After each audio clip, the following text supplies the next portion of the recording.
কর্কট রাশির জাতক ও জাতিকাগণ আজ থেকে সে একের পর এক শুভ ফলের দিক ধাবিত হতে চলছে। ইতিবাচক ফলের দিক সে কিন্তু ধাবিত হচ্ছে।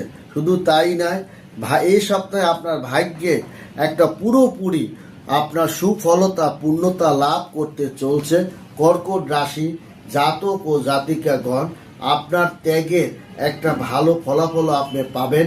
শুধুই আপনার অলসতা, হঠাৎ রাগ এবং কারোকে কথা দেওয়া, এই তিনটি জিনিস থেকে নিজেকে দূরত্ব রাখুন। আপনার অলসতাই আপনাকে সর্বনাশের পথের দিকে কিন্তু ঠেলে দিবে এবং যার কারণে বড় ধরনের একটা ক্ষতির মুখেও আপনি পড়বেন।